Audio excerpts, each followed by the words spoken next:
All right, ladies and gentlemen, welcome to iCarly. You did the thing. I do that half Do the you? time. Yeah. Well, anyway, hey guys, we're back. This show just goes whenever it goes. It's kind of the way of the world.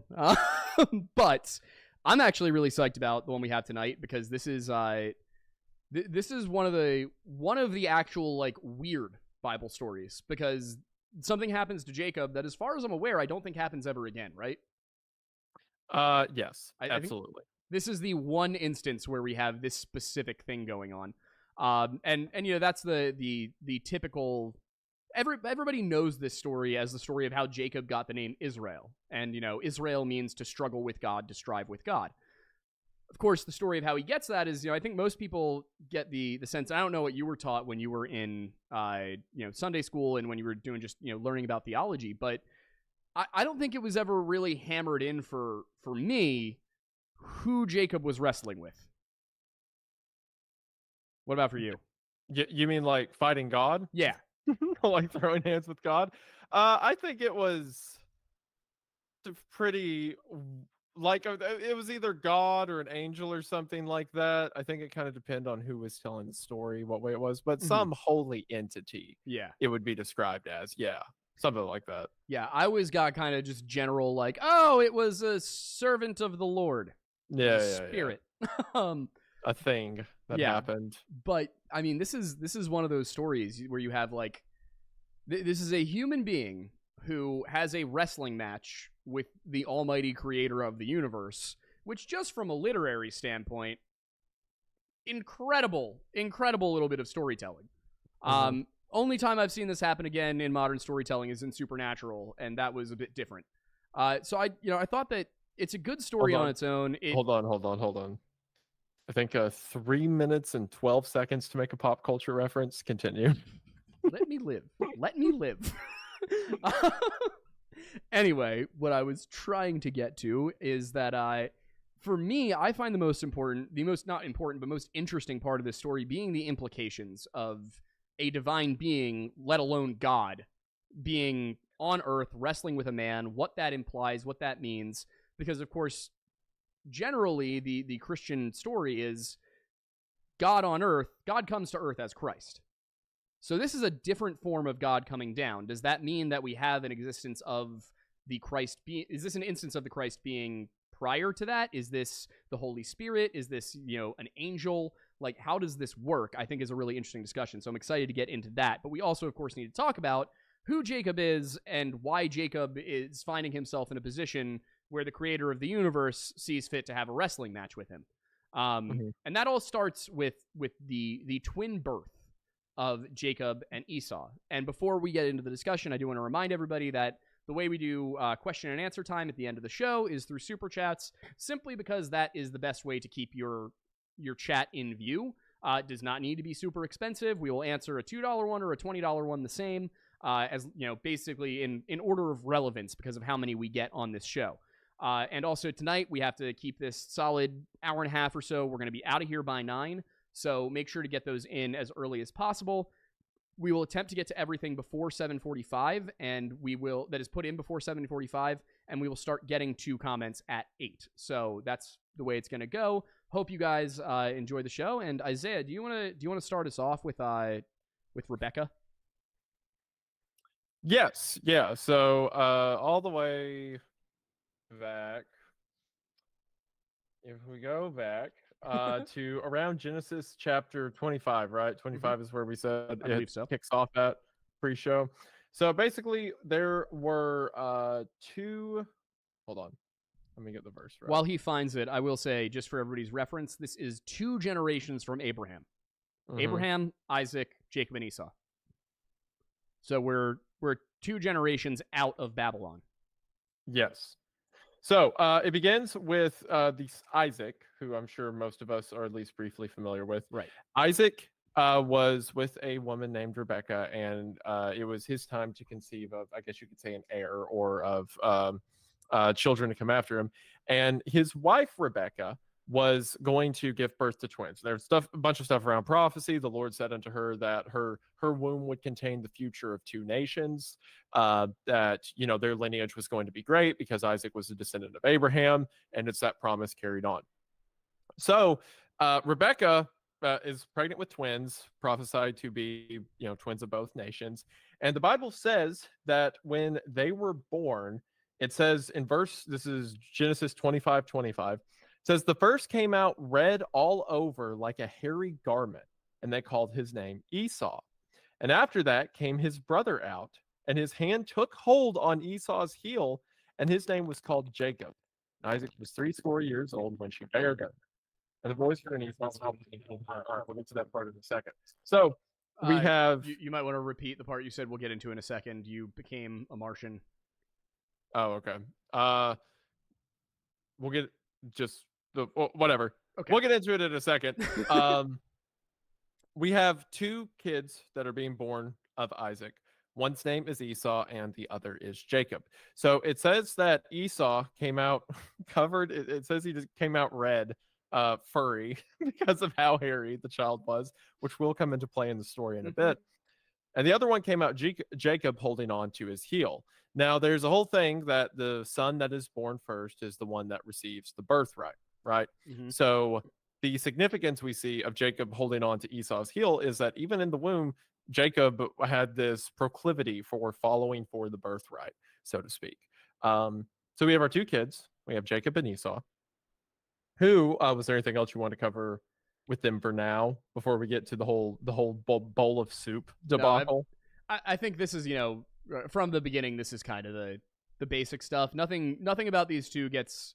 Like, there's a lot of I don't want to call it prophecy, but there's a lot of, you know, foresight and going on in here, but it won't make sense until we get to that part anyway. So, but yeah, to give you some ideas here, basically Esau means like red and hairy, and then later on there will be more implications about red and the nations that come out of it. So to keep me from meandering on this too long, I'll give a brief summary of the event that happens with Jacob and Esau.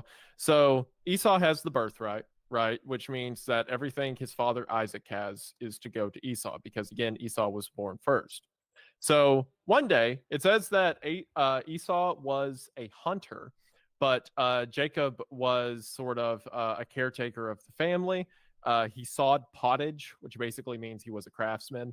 And it also says that Jacob was the favorite of his mother, Rebecca. So one day, Esau is out hunting, and it says that he's been out for several days, hasn't found anything to eat, and he's starving.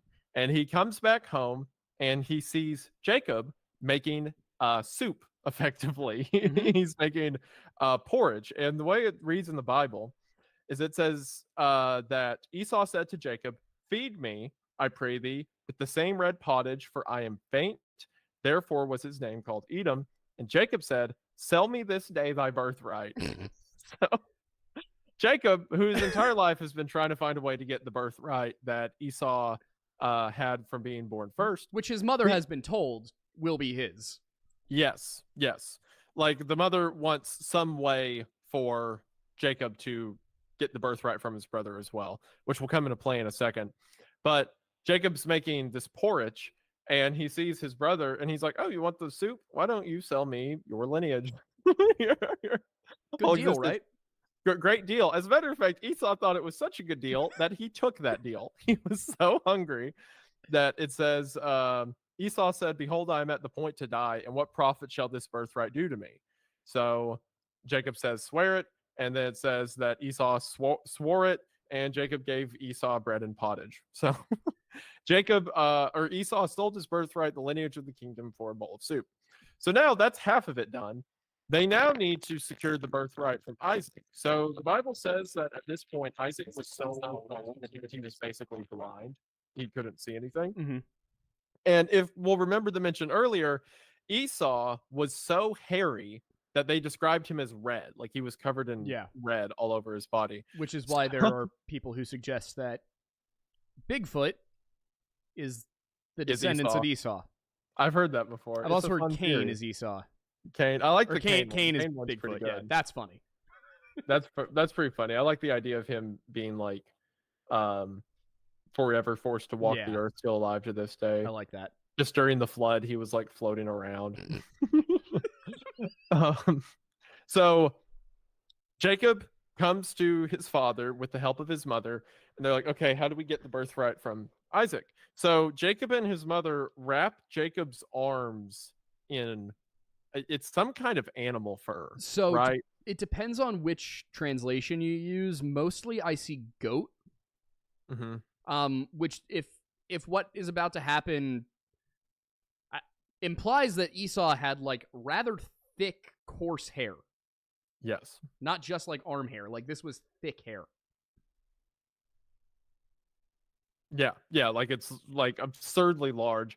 So they wrap the hair around his arms, and Jacob goes to his father Isaac, and is like, "Oh, it's me, Esau, here to get the birthright, or like all his gifts and riches and stuff." And Isaac's like, "Oh, who's blind?" Isaac's like, "Oh, Esau, let me feel your arms." And Isaac feels his arms, is like, "Yep, a hairy child. That's my Esau. Here's all your stuff." So Isaac just takes his father's stuff and immediately runs away. And Esau comes to his father later on to receive his birthright. And then Isaac's like, "Oh, I've been had by hairy arms." So for the rest of his existence, really, Esau despises his brother. Mm-hmm. Yeah, and like I do love how much detail goes into this too.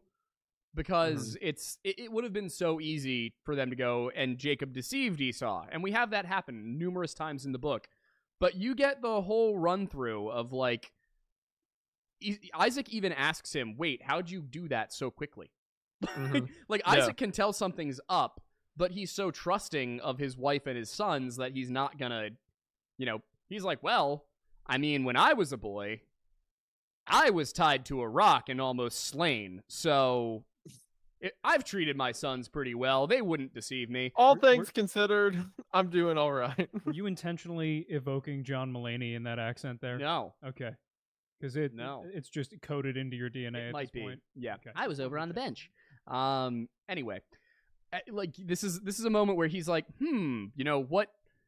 what coarse hair you have, and hold on, I found the verse. Okay. And Jacob said to Rebekah his mother, "Behold, Esau my brother is a hairy man, and I am a smooth man." That's what I was. That's so good. This is in fact what Michael Jackson's Smooth Criminal was about. Would somebody consider him essentially a smooth operator? He was a smooth operator. But yeah, so I mean, this little piece of the story, you kind of see that Rebecca is driving it. This is like Jacob knows that he's supposed to have the birthright. He doesn't know how he's supposed to get it. But it's Rebecca who is pushing this because Jacob is her favorite. Whereas I don't think it's ever explicitly said that Esau is Isaac's favorite, but it does seem that that's kind of the direction things go. I feel like that's Esau's mentioned somewhere once, but it's not as prominent as Jacob being Rebecca's favorite. Yeah. So, and I mean, so from there, I think that there's some other important things here too to realize. There are distinctions made between Esau and Jacob. Esau is a man of the field. Jacob is a man of the city, which in this case just means the tents. But Jacob is an administrator. He is going to be better at the day-to-day running of things. Whereas Esau, he's going to be a better hunter and maybe a mighty warrior. But is he the future of Abraham's line? I think is what was kind of going on here. Because as far as I understand, I don't think that there's necessarily a reason given that Jacob is prophesied to be greater than Esau, right? Well, it's because of like their demeanor, so to speak. There's something about it I remember with Abraham. I forget the specifics, but yeah, it's something to do with like the heart of Jacob, the soul of him, like the children he would have, stuff like that. Yeah, and I believe it is after this episode that Esau goes off to Edom, right? Yes. Yeah, so after this, Esau is, despises his birthright. He won't be leader of Abraham's lineage. He won't be leader of the future people to be known as the Israelites. And keep in mind, like, this birthright contains not only like the esteemedness of being the descendant of Isaac being the lineage that would eventually lead to Christ. But it also contains like the servants, the wealth, the houses, the all the stuff that his father had. So there's a lot of riches associated with the birthright as well. And I think also just to hammer it in too, the blessing is, I think, what's really the most important. That's here. the biggest part. Yeah. Yeah. The birthright was sold for a pot of porridge, but that wouldn't matter all that much to Esau if he had the blessing, because what Isaac is passing on is not his blessing as the father, like, you have my blessing to lead. He is passing on the same blessing that was passed on to him from Abraham, which was passed to Abraham directly from God. So the birthright, that's worldly. The blessing is spiritual. And it says specifically, this is in chapter 27, verse 41, it says, and Esau hated Jacob because of the blessing wherewith his father blessed him, which goes exactly off what you're saying. And Esau said in his heart, the days of mourning for my father are at hand. Then will I slay my brother Jacob. So like Esau's like, I'm going to kill him. Next time I see him, he's dead. And Rebecca hears this and decides that something must be done about it. It's just, I'm glad my family is not this complicated. Yeah, I agree. Yeah. So Rebecca hears that and tells him, like, get out of here. Go away to the region of my family, someone named Laban. So go to Laban, get out of here. It says, stay there a few days until your brother doesn't want to kill you anymore. So Isaac runs off and he goes to hide with Laban, which is where we have the next whole piece of the story. Yes. So go ahead. Yeah. So when Jacob goes to Laban, this is an important part too, because one of the reasons that Rebecca was so upset with Esau overall is that Esau took wives from the Hittites. So not from the wrong people. It also says the Canaanites, so there's a little bit of confusion here as to who was who. Might have been that Canaan was part of the Hittite Empire. We don't really know for sure. But this means that the period we're talking about here is, this is actually after the Bronze Age collapse, now that I'm thinking about it. So yeah, probably would have been Canaanites who came from the Hittite lands. But Esau has married out of the bargain. He has married the wrong people. She wanted her line to go through her family as well as Abraham's family, which, again, modern terminology, this all seems very weird. Go back to that time. Marrying your cousins was not particularly an odd thing to do. So what she's doing is sending Jacob to marry one of his cousins, I believe specifically one of her nieces, right? Yeah, so I just want to set the stage for that. Yes. So it goes in talking about exactly what you said, that Esau was basically going against the wishes of his mother, and so much so that Rebecca tricked her own husband and Esau, one of her sons, in order to get Jacob this birthright. So Jacob goes away, goes to stay with someone called Laban, and then there's a whole thing about him seeing one of it's Jacob's servant who sees a girl come out. That girl ends up being Rachel, daughter of Laban, stuff like that. A lot of it has to do with like the houses and lineage and a lot of stuff we won't get into right now. We're interested in the fighting God part. So to further us towards that end, once Jacob gets to be with Laban, he immediately falls for one of Laban's daughters, a girl named Rachel. And it says, it calls her beautiful. I'm trying to find the exact wording it uses to describe her. Basically fair to look at, that he's in love with her. So he tells Laban, I will work with you. Keep in mind, Laban's his uncle, effectively. And he tells Laban, I will work with you or work for you as a servant 7 years for Rachel's hand in marriage. Which full indenture in the new world. Yeah, 7 years of your life for one girl that you saw once. I've been down bad. Very bad, but I've never been that bad. I've never been 7 years of slavery bad. How pretty was this woman? It had to be something, I swear. Rachel was the first person he kissed when he came to the land. She was the one who brought water for him at the well. And then after, I'm trying to find the exact wording, but here we go. So Laban has 2 daughters. One of them is named Rachel, and the other one is named Leah. And it says I forgot that about this. Leah was tender-eyed, but Rachel was beautiful and well-favored, which I assume means that Leah had a great personality. Had a great personality. Leah was really nice and kind, but Rachel was beautiful. But Leah knew how to be the life of the party. She knew how to be. It's just so funny thinking about the fact that, like, as an oral tradition, this probably began around 1000 BC. Mm-hmm. Like, probably even earlier than that, now that I think about it. Yeah, this isn't after the Bronze Age collapse. I'm stupid. I'm forgetting my timelines here. This is way before that. So these are the Hittites. I'm stupid. That's embarrassing for me. But yeah, I mean, we're talking like, this is around like 2000 BC. 2000 BC, they're like, yo, dude, I know the right girl for you. And he's like, is she hot? And the guy's like, she's got tender eyes, man. Yeah.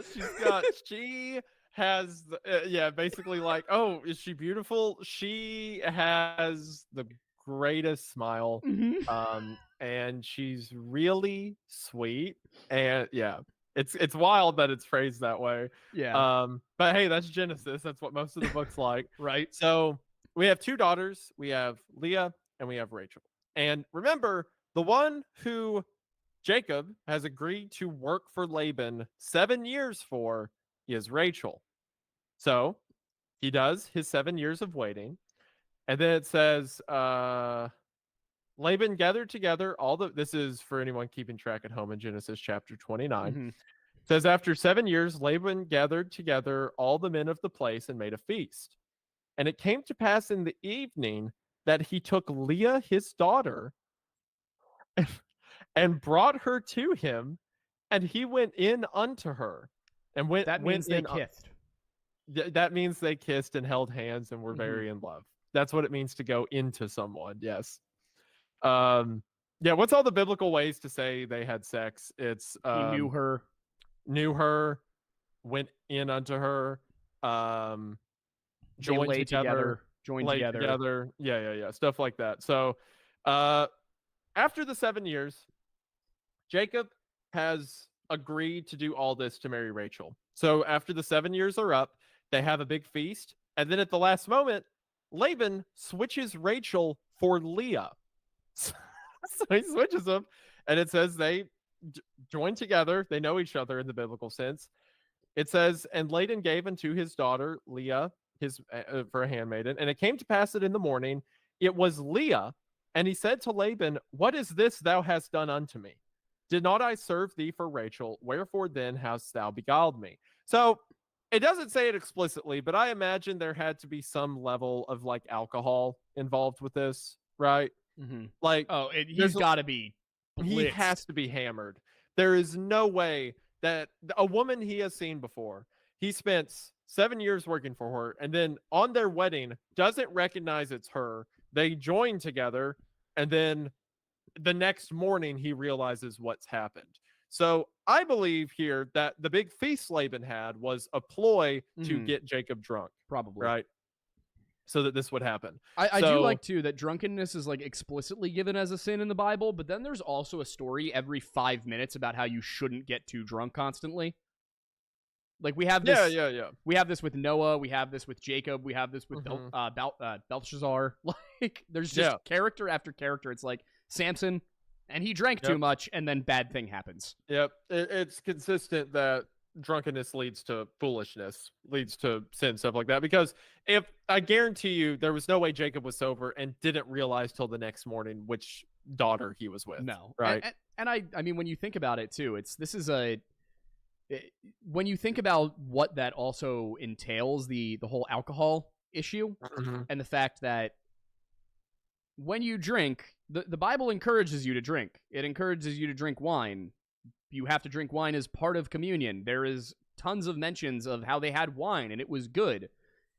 And yet, you're not supposed to have too much of it. So it, in and of itself, alcohol almost seems like and maybe I'm overthinking it here, but alcohol almost seems like an earthly metaphor for temptation. And how, you like practicing modesty, like alcohol is a daily test of modesty because you can so easily go too far with it. Moderation, I guess, is the better term. But, it's just one of the things that occurs to me about the layers of symbolism and whatnot. Yeah. As a Baptist, I would kind of like I just stay away from it. Mhm. And our communion and church practices and stuff like that doesn't incorporate actual wine Wait, or really? anything like that. Yeah, it's grape juice. What? We use Welch's grape juice. Yep. Is that a Southern Yeah, Baptist thing? I mean, it's every Baptist I know, but I'm in the South, so I'd be willing to believe it. But yeah, there's a bunch who like fully push it away and stuff like that. It's one of those like there's like yeah, sure, water to wine. I know there's arguments about like it's not actually fermented wine, it's like grape juice or whatever and stuff like that. But either way, there is, like you said, drunkenness seen as a bad thing throughout the Bible, or it leads to bad things. Yeah. And drunkenness is explicitly referred to as not good. Yes. And then there's also points where staying away from drinking is seen as a good thing. Like, for example, when Jesus was talking about John the Baptist, he says, "Behold the man who wine hath never touched his lips." So there's like a praise to not doing it, and then a direct accusation of doing it too much. Yep. So I don't really fight people if they want to drink or something. Like, I could care less what you do, as to like their own self. But I also understand, better safe than sorry. Yeah. Type That's what you're attitudes to it. Yeah. But yeah, basically, in my opinion, Jacob 100% had to be drunk. How do you not know who you just slept with and then spent the night with? Absolutely zooted. So he goes to Laban the next day and is like, "What?" Also, by the way, this requires manipulation, not only on Laban's account, but on Rachel's account, on Leah's account. This is like a conspiracy against Jacob. Because he's been there 7 years. They know each other at this point, yet they still do this to him. So he goes to Laban and says what happened, and and Laban says, "Well, it must not be done so in our country to give the younger before the firstborn. So fulfill her week, and we will give thee this also for the service which thou hast met with 7 other years." So Laban goes, "Oh, well, you wanted to marry Rachel? What? I didn't know that." See, it's a whole custom here that we have to marry off the firstborn and then we can marry off the younger one. I understand your confusion though. But now, also, that's the other thing. Consummating the marriage, the entering into, as described, is the act that solidifies a marriage. Yes. So now, like it or not, Jacob is married to Leah. So now that the older daughter's married off, Laban says, "Oh, well, you can marry Rachel for another 7 years." Yeah, but I think he does give him Rachel at the end of the week, right? I'm pretty sure it works another 7 years. I know he works another 7 years. I thought he got Rachel at the beginning of the week. I see what you're saying. Yeah. At the end of the week, you can have Rachel, but you also have to work with me another 7 years. Exactly. Yeah, it might be that way. Which makes you ask the question, since he accepted this, how pretty was this woman? Had to be something, I'll tell you what. She had to be tall. Yeah. She had to be goth. She had to be... No, I'm kidding. Oh, boy, God. We're not getting into this. All right. We're 30 minutes in, and we've gotten Isaiah talking about tall goth women. What I was going to say, too, is... It's like drunkenness. I can't help. Yeah, this my study Bible does bring up a point, which I sometimes clash with my study Bible because I don't always agree with it, but I think this is a good point that it's making, that Jacob, for his deception, reaped deception. He deceived his brother, and then his uncle deceived him. I could see that. Yeah. I could certainly see that because, like, Jacob, he got his birthright by deception. Now his uncle deceived him, and as we're about to see in a second, Jacob deceives Laban. Yeah. So a whole bunch of deception going on here. It's a whole circle of like betrayals against each other over and over. So he takes Rachel to be his wife. It also does specify that he loved her more than Leah. Yeah, it says he loved her, which he did the 7 years for Rachel and then accidentally got married to Leah. He's going to love Rachel more. It says, and he works for Laban another 7 years. And it says, and Leah conceived and bare a son because, hold on. The way it's phrased, it says, and when the Lord saw that Leah was hated, he opened her womb, but Rachel was barren. So basically, God's like, okay, you despise Leah, even though she did nothing wrong, over Rachel. So guess what? You're going to have a child with Leah, not Rachel.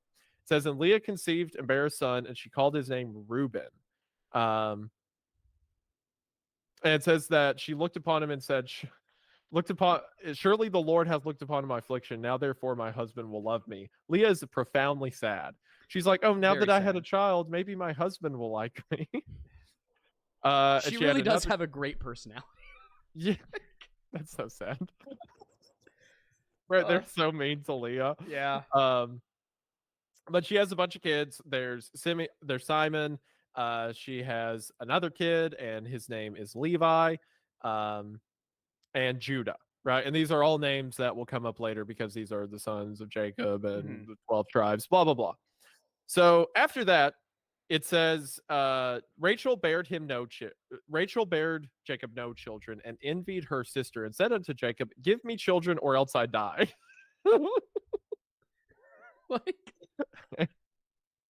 So there's a whole they're constantly fighting. All of Genesis is people fighting over each other constantly. Rachel wants to die because she's not able to have any kids with him. And then Rachel says, God hath judged me. This is chapter 30, by the way. And Rachel's like, okay, well, I'm jealous of my sister because my sister is having all the kids, but I want Jacob to like me more. So if I can't have the kid, it says that she says, behold my maid Bilhah, go in unto her, and she shall bear upon my knees, that I may also have children by her. So Rachel's like, gosh, Genesis is so strange. Rachel's like, oh, well, take my handmaiden, and then you have a child with her, and then when she gives birth, the child will land in my lap, and it'll be just like my child. That's how it works, right? That's how it works. It's so weird. Yeah. It's so strange. It does tell you that the idea was definitely that lineage passed through the father, and that 1 times 1 is 2, right? Yeah, 1 times 1 is 2, exactly. So, she has a child. So this child that is born on her lap is named Dan. Again, these are all will be the 12 tribes of Israel. And she conceived again and had a second son. That's name was Naphtali. Anyway, they're having children and stuff like that. And eventually, I'm trying to see if any events happen before he runs away. There's some stuff between the kids that maybe don't matter to this episode. I want to make sure I'm not leaving out any context. Yeah. I'm looking through as well. I didn't think about a 5th son. Yeah, there's a bunch of sons getting cranked out. There's one called Zebulon, again, another tribe that happens. So anyway, after that, they have a bunch of kids. I don't think I missed anything before he runs away. I don't think so. So eventually, it says, and it came to pass when Rachel had born Joseph, which was the youngest of the son, and you're like, oh, Joseph, that's familiar. Go ahead. I believe that's Rachel's only biological child, right? Yes, I believe so. It says, and God remembered Rachel, and God hearkened to her and opened her womb, and she conceived and bare a son. Yes. So Rachel has one son. All these other sons are by the handmaidens, by Leah, stuff like that. Rachel has one son, and that son's name is Joseph. And this is the Joseph of the coat of many colors. This is the Joseph who becomes Pharaoh of Egypt. This is the one who begins, the people being in Israel, which would eventually be, or sorry, not Israel, the people in Egypt, which would eventually be freed from Egypt by Moses. This is that Joseph. So they've now had their 12 kids, right?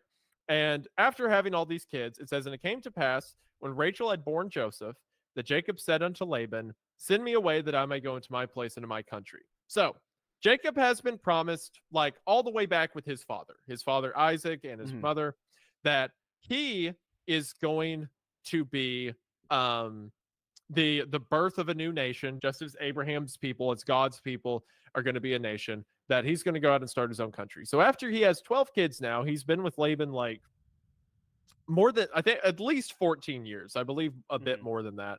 So he's been there 14 years, and he's like, okay, I'm now ready to take the wages that I've worked for, and we're going to leave, and we're going to start our own country. And it says, give me my wives and my children for whom I had served thee, and let me go, for thou knowest my service which I have done thee. And Laban said unto him, I pray thee, if I have found favor in thine eyes, tarry, for I have learned by experience that the Lord hath blessed me for thy sake. And he said, appoint me thy wages, and I will give it. And he said unto him, Thou knowest how I have served thee, and how thou cattle was with me. For it was little which thou hast before I came, and it is now increased to a multitude. So they're having a bit of a fight here. Jacob is saying, give me the money that I've worked for 14 years. And Laban's like, I like you being around. Things have been going really good since you've been here. And I know and he's like buttering him up. He's like, oh, well, it's because God loves you so much. That's why I want you to be here, because I want the love of God on me. And Jacob's like, that was never the agreement. I was supposed to be here for a while, and then I was supposed to leave, like, with my new wife and family and whatnot. So they get into a bit of a spat. And eventually, Laban offers him like the short end of the stick between, he's like, oh, well, you can have some of the lambs and some of the goats, and you can live right here with me, which again is not what Jacob's been promised to do. And they have an argument. It says, and Laban said, behold, I would it might be according to thy word. And he gives him some of the sheep. Basically, he gives him less than what was originally agreed to, so that he won't go out and start his own thing. So I'm trying to see the next part to pick up. Jacob hath taken away. Okay, so yes, now in chapter 31, Jacob is not given the money he was supposed to leave. He's given a lot of like Laban's goats and sheep and stuff like that, and pretty much in order to stick around. So Laban's sons, because keep in mind, through all this, Laban doesn't just have daughters, Leah and Rachel. He has a bunch of sons too. And the sons look over at Jacob getting what was supposed to be their inheritance, and now they're mad. So they say that we don't like this. We don't like that Jacob's getting our father's inheritance. And the Lord said unto Jacob, return unto the land of thy fathers and to thy kindred, and I will be with thee. Basically, like Laban's sons are getting mad and Laban's kind of cheating you. Things are going wrong here. You need to get out. So Jacob gets Rachel and Leah to effectively steal all the money that he is owed. Go pile up the riches, the wealth of your father, stuff like that. And then I believe they just leave in the night, right? They just take off one night. Yeah, it says early in the morning, Laban rose up and kissed his sons and daughters and blessed them, and Laban departed and returned to his place at the end of chapter 31. So where that's I believe after they he both catches them. I believe they got up in the middle of the night. Here we go. Yeah, so they all take off. They run away. They take a bunch of his cattle, his oxen, stuff like that. And then Rachel also takes several idols of female deities. Yes, which tells us that she's probably not monotheistic the way that the others are. Probably not. Yeah, they're real stand-up group of people. And so they carry away the cattle, stuff like that. Laban eventually, along with his sons, comes to Jacob, and there's one part where he tries to bargain with him. I'm trying to find that. It's in chapter 31. I'm looking. Chapter 31's long. Basically, I don't want to take up all our time going over this. There's a part where Laban is like, well, give me some of your give me some of the sheep back. Or he tells the daughters, like, if one of you want to return to me instead of being with your husband, you could do that. But Rachel and Leah remain loyal to Jacob at this point. So basically they abandoned their father because their father had crooked out their husband.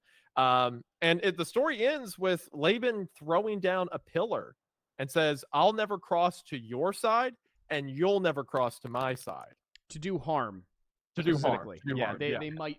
I think they leave it open to like trade and diplomacy. And Laban answered, said to Jacob, these daughters are my daughters, these children are my children, these cattle are my cattle. Jacob took a stone and set it up for a pillar, and Jacob said unto his brethren, gather stones, and they took stones. And Laban called it Jegarosada.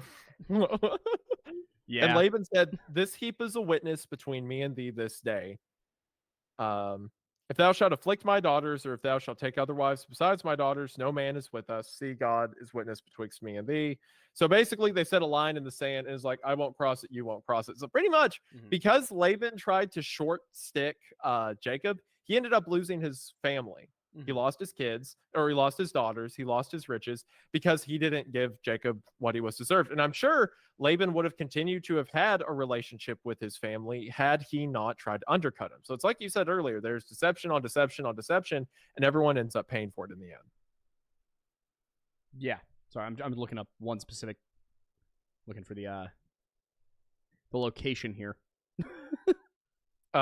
It's mentioning the location and stuff like that in verse 47. Yeah, they turn towards Mount Gilead,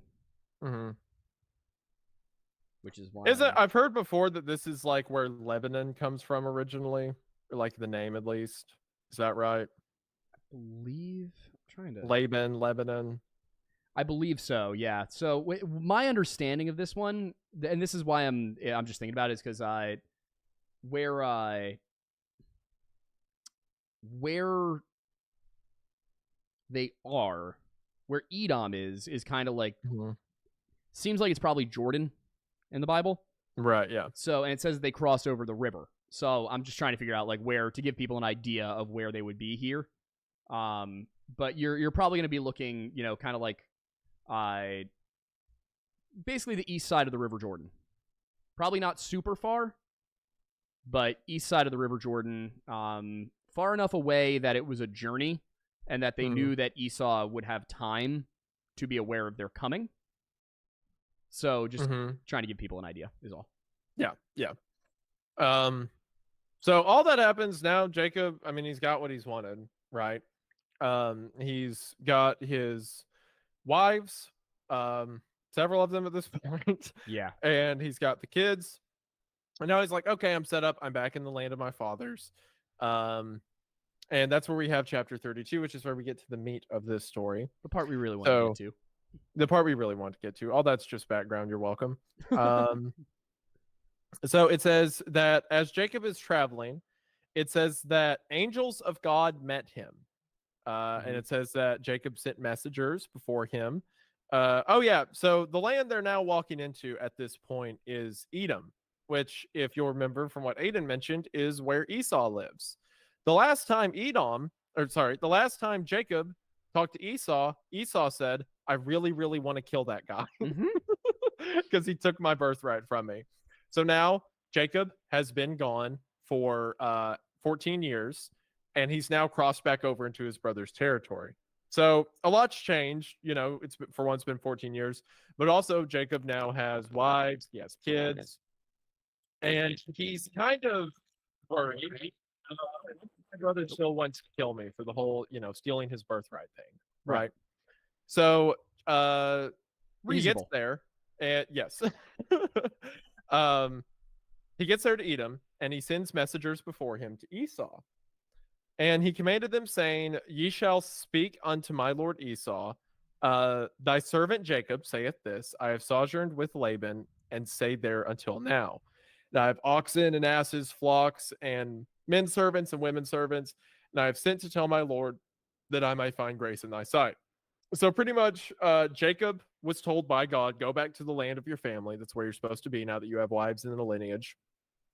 So Jacob gets there, and the petition they're making to Esau is to say, look, I've got a bunch of goods. I have, wealth. I have servants. We can make this a mutually beneficial deal. Please don't kill me, right? So it says, the messengers returned to Jacob, saying, we came to thy brother Esau, and also he cometh to meet thee, and 400 men with him. It's basically like, yeah, we went to talk to your brother and tell him that you want to be chill. He's bringing an army. Yeah.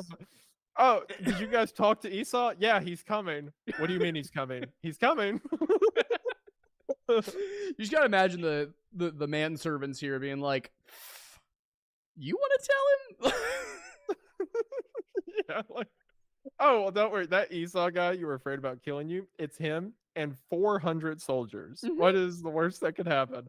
Now I just another little bit of historical context here. This is before the first recorded battle in history. You didn't really walk around with 400 men at your back in 2000 BC. That might not sound like a huge number of people, but back then, this would have been an absurd number of people. Like this is not something you see every day. You usually didn't see 400 people like in a year.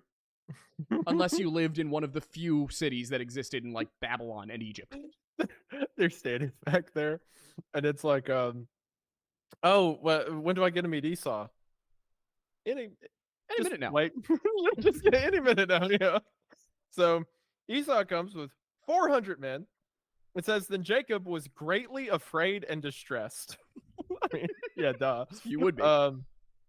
And he divided the people that was with him and the flocks and herds and camels into 2 bands. And he said, if Esau come to the one company and smite it, then the other company which is left shall escape. He's literally like, some of you may die. One of us will die. We'll see who that is as it happens. Like, I wish you the best, I guess. And Jacob made a prayer unto God, where he's like, thou hast showed unto thy servant, I passed over the Jordan, deliver me. He's basically like, God, why did you ask me to come back to my homeland if now I'm going to be murdered by my brother? Oh, woe is me, blah, blah, blah. And he lodged there that same night, again, afraid of what was coming in the following days, and took of that which came to his hand a present for Esau, his brother. I'm worthy. And then he sends so many animals. Yes. So basically, he's like, okay, maybe I can buy my brother. So he sends to Esau and his 400 men who are marching towards them 200 she-goats, 20 he-goats, 200 ewes, which is a female lamb, 20 rams, 30 milch camels. Milk. It's just an archaic spelling for milk. I gotcha. Milk camels with their colts, 40 kine, 10 bulls, 20 she-asses, 10 foals, and he delivered them into the hand of his servants. Every drove by themselves, and said unto his servants, pass over before me, and put a space betwixt drove and drove. Basically, like, some of you go ahead, and then send the next group, and then send the next group, so that you don't all get killed at once. So he's still terrified. And they'll say unto him, this is a present from Jacob. And so he commanded them, and say ye, he gives them whole instructions on what to do, on how to walk up in groups. And say, to address Esau as my lord and Jacob's lord, and put it into Esau's head like, buddy, I am on my knees here. Yeah, but go every time one of you go to Esau, be like, behold, our lord Esau, this is a present from thy servant Jacob, who's very sorry about the whole tricking you out of your birthright thing. And it says that night, so he has all his servants going out to deliver stuff to Esau. He is in the place that God has commanded him to go. And it says, at that night, this is chapter 32, verse 22. It says, and he rose up that night and took his 2 wives, Leah and Rachel. And his 2 women servants and his 11 sons, and passed over the ford Jabbok. And he took them and sent them over the brook, and sent over that he had.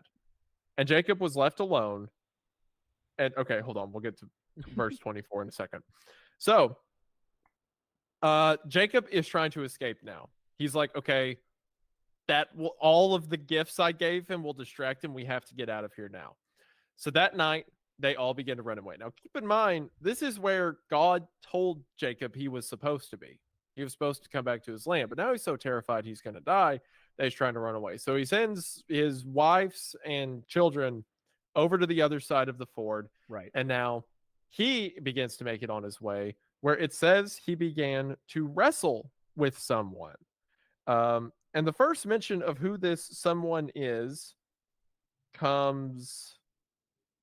It's later on in verse 32, correct? Yes, because he says, tell me thy name. Yes. Okay, yeah. So we never get, the Bible does not record who this man was. He gives him a name, quote unquote, but we'll get to that in a second. So anyway, so he sends them all over, but then suddenly Jacob is approached by someone. And whoever this person was begins to fight Jacob. Like physically, not like yelling. Like the exact verbiage is and Jacob was left alone, and there wrestled a man with him until the breaking of day. So some dude just shows up, points a finger at Jacob, and they just start going at it. How strange does that have to be? That they're just standing there, and he's like, "Okay, kids, go before Esau gets here," and then just out of the trees, dude, exactly. And I love the fact that it's not, there's no lead up here. It's just he sent them over, and then Jacob wrestled with a man until morning. Mm-hmm. Mm-hmm. Just like shows up. So it says they're wrestling to the breaking of the day, and when he saw that he prevailed not against him, he touched the hollow of his thigh, and the hollow of Jacob's thigh was out of joint, and he wrestled with him. So they're wrestling, and then the person he's wrestling against just simply touches the inside of Jacob's thigh, and it basically dislocates his hip, right? So some supernatural things going on. It says, and he said, this is Jacob, "Let me go, for the day breaketh." And he said, "I will not let thee go, except thou bless me." And he said unto him, "What is thy name?" And he said, "Jacob." And he said, "Thy name shall be called no more Jacob, but Israel. For as a prince hast thou power with God and with men, and hast prevailed." And Jacob asked him and said, "Tell me, I pray thee, thy name." And he said, "Wherefore is it that thou dost ask after my name?" And he blessed him there. And Jacob called the name of the place Peniel, which means the face of God. Peniel means the face of God. "For I have seen God face to face, and my life is preserved." So and he passed over Peniel, the sun rose upon him, and he halted upon his thigh. Yeah, yeah. Go ahead. I was just gonna say, I mean, it's such an interesting passage. Yes. Just in the way it's formatted, that it's Jacob knows this is God, but not until he's denied knowing the name. Yes. So I'm trying. Go ahead. Yeah. Also, I was just gonna say the other thing is that there's an interesting. This is specific to the KJV, where it says, "For as a prince hast thou power with God." So that's a KJV specific translation, which I find very interesting. If you read the New American Standard, if you read the American Standard, the English Standard, some of the later copy or the later translations that use the same framework, they don't have that line "for as a prince," which is just fascinating to me. I think I know why. It's the King James Bible did have an instruction when it was translated to make it very clear that kings had divine right to rule. But yeah, if you read through a different translation, if you read through the more modern ones, that's removed. Or it was never there. There's also some people who have pointed to that as talking about like holy princes. Yeah. Like prince of the air type thing. Yeah. Which I find I don't like, because it implies that Jacob was then himself divine. You know? Well, he doesn't say you are a prince. He says or as a prince. As a like he's making like a symbolism of it. Yeah. I found the other place. So I knew there was somewhere else in the Bible that it mentions this and explicitly calls it an angel. It's in the book of Hosea. Hosea 12:4. Okay, well, all right. I thought that was so cool looking up. I'm sorry. Well, I would have told you if you knew. Why don't you read it, smarty pants? Hosea? Mr. I didn't drop out of college. It's going pretty well for you.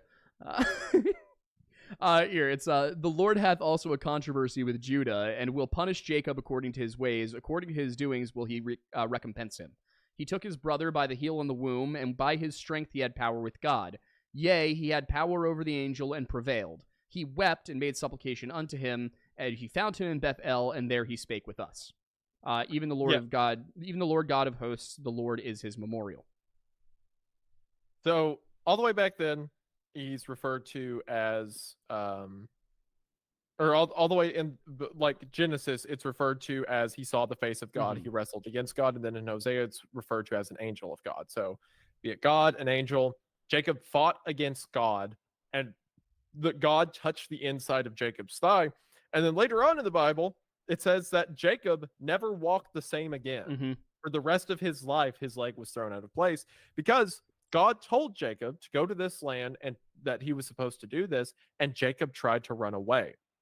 And I mean, obviously, like we all know, God created the universe. He can eliminate the universe in a second too. It's not that God was struggling against Jacob. God was standing there allowing Jacob to struggle against him. Mm-hmm. God can win whenever he wants. He knows the answer, but he gives us the opportunity to make the decision for ourselves. And Jacob made the decision to fight God till the sunrise. Which just is badass, if we're being honest here. Like, Jacob's like, I'm not dislocated. Yeah. He's like, I am terrified of my brother Esau, but I will battle God. I'll fight God. I'll do it. I'll fight God right now. See if I won't. Granted, he didn't realize it was God at first. It was just some dude running out of the wilderness and throwing a hook at him. But right. Eventually, he's like, "Who are you?" And he's like, "Your name is Israel because you struggled with God." And you can just imagine Jacob having a moment of like, "Oh, oh." Yeah, so he names him Israel, which means to struggle with God, and that's when Jacob realizes and is like, "Oh, I see." Yep. There's a lot of moments that like makes this. Sense. That explains the touching my leg and my whole hip exploded. That makes sense. Yeah. So the first jiu-jitsu match in history.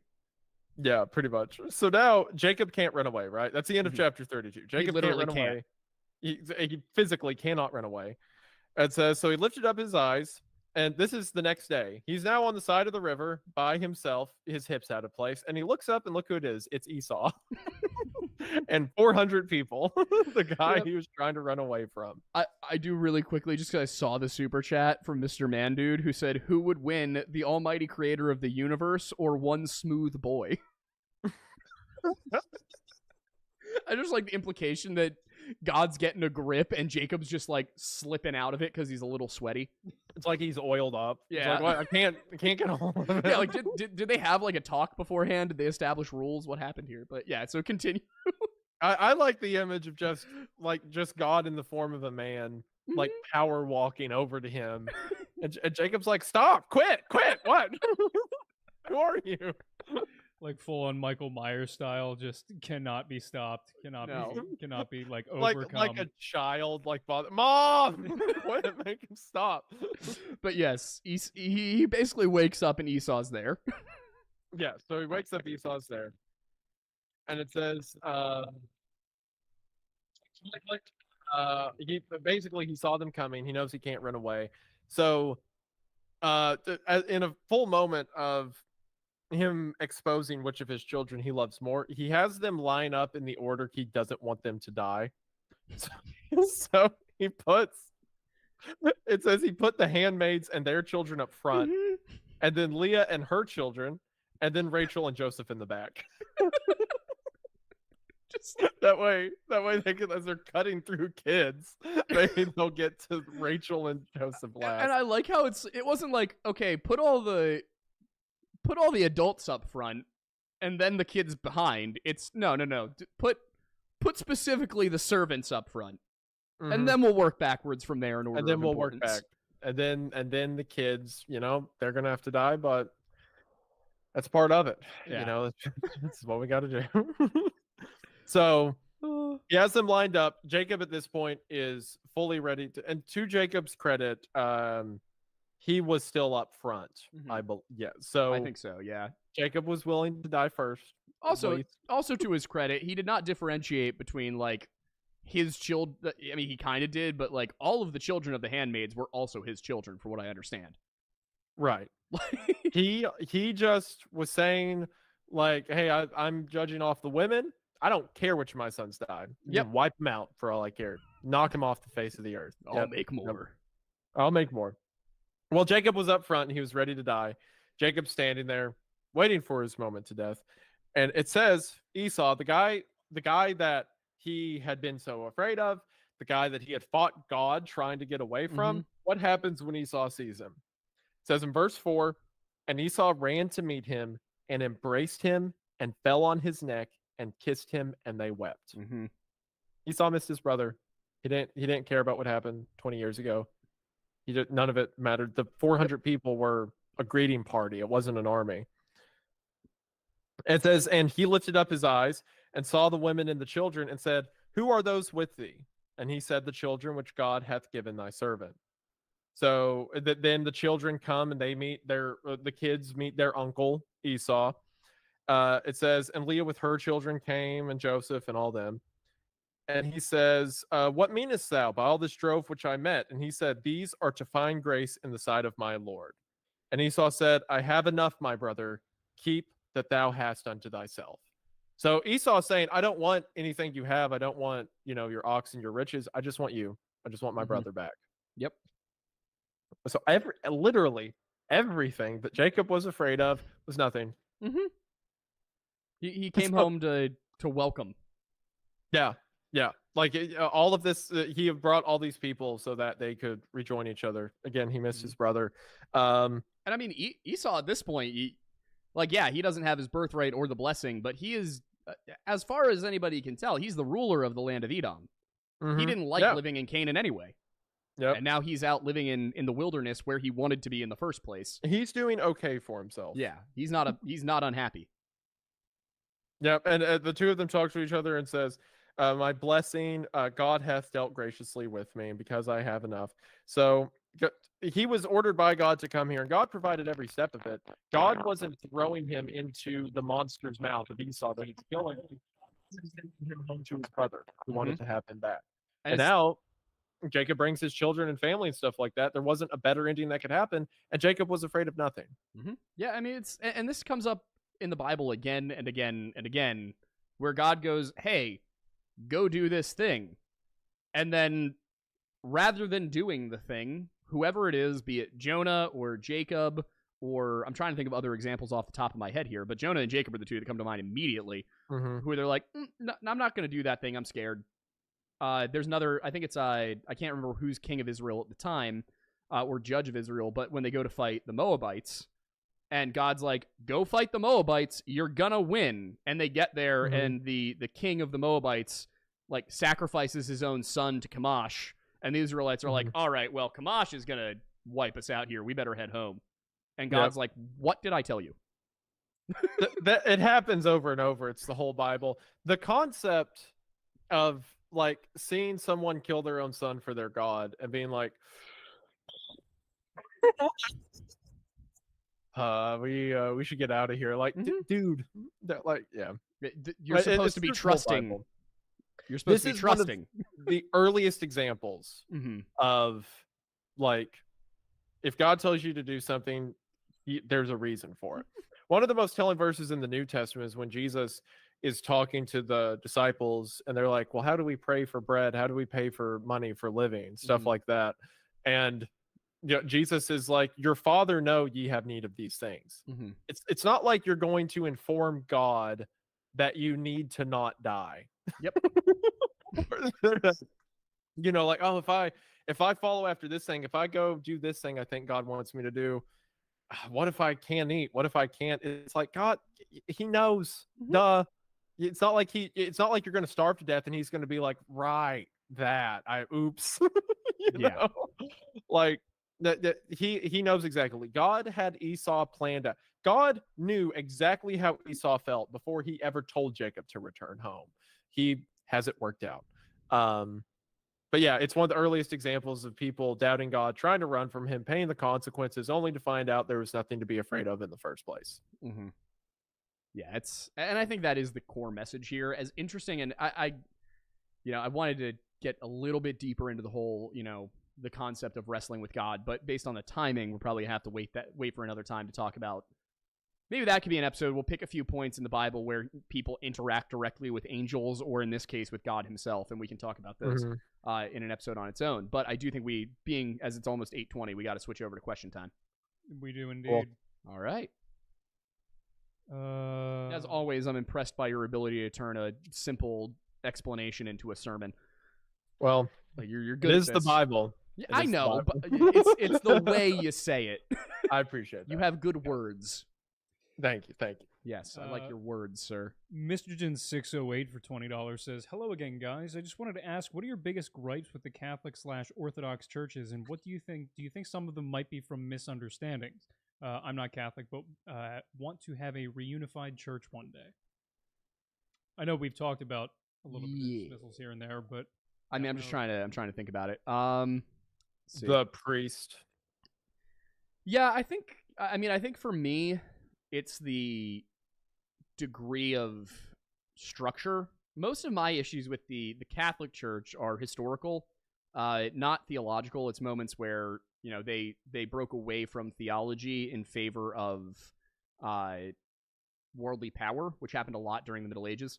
They've made some steps to fix that, but I just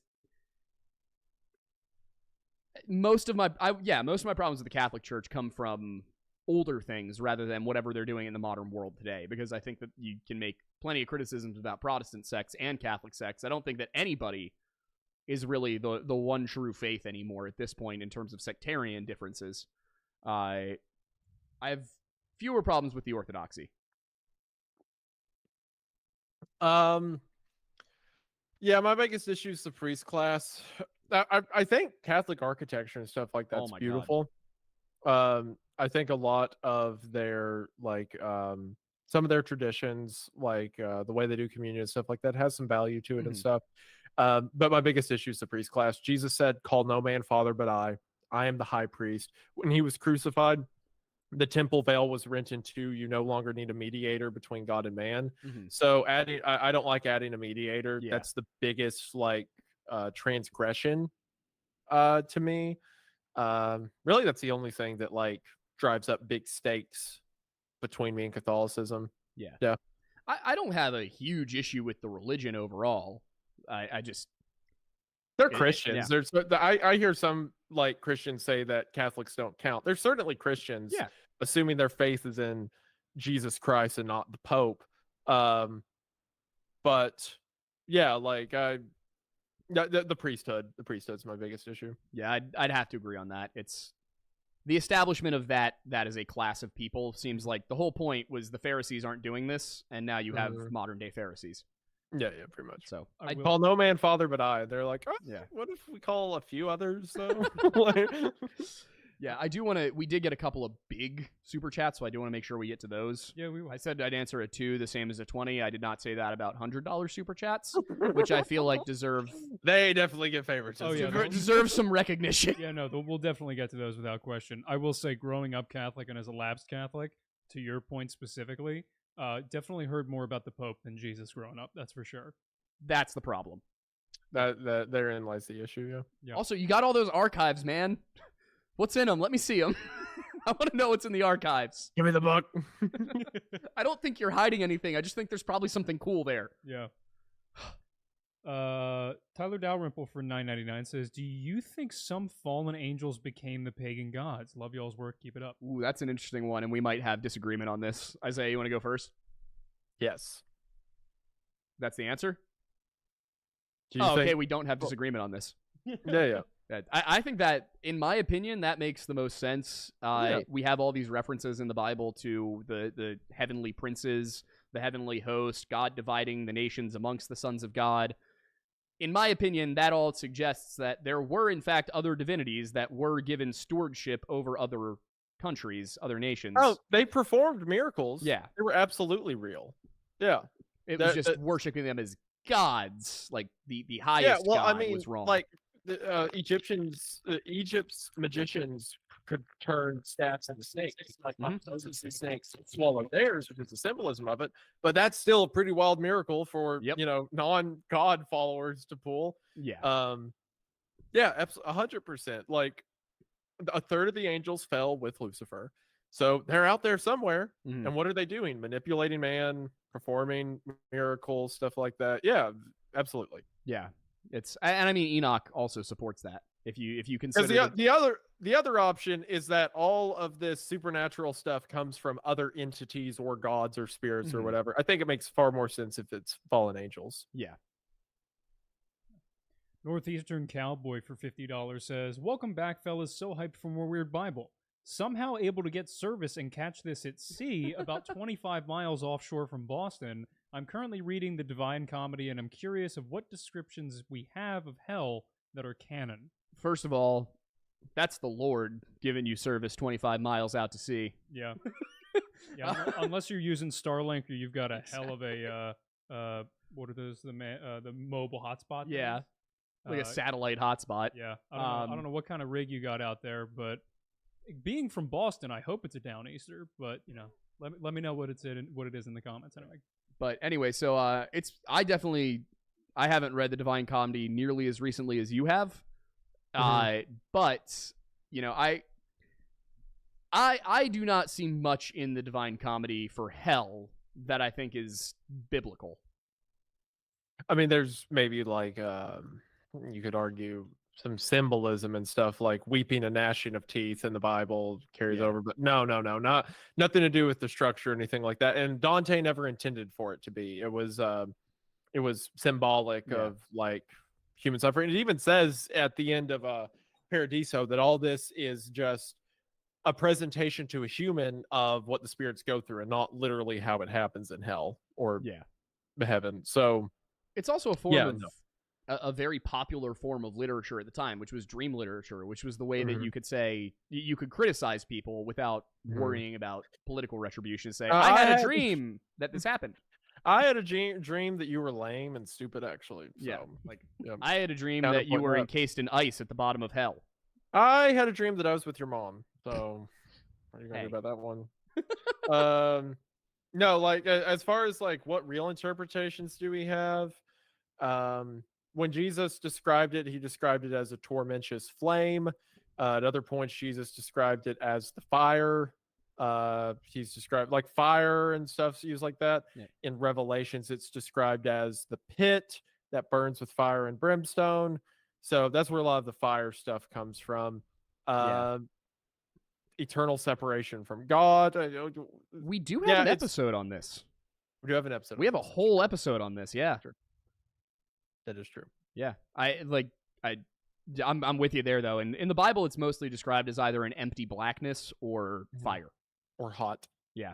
Which I always interpreted as like being absent from God's grace, being absent from God's presence would be as painful as fire. So whether or not you believe it's physical fire, the idea is that it's painful, but it's not a physical like realm where people are walking around in a physical lake of fire. Is my interpretation, at least. Yeah. This one might be a fun one for you guys. Vortex for $5 says, speaking of Cain, if a demon entered his body and tried to inflict harm unto him, would his mark harm the demon back sevenfold?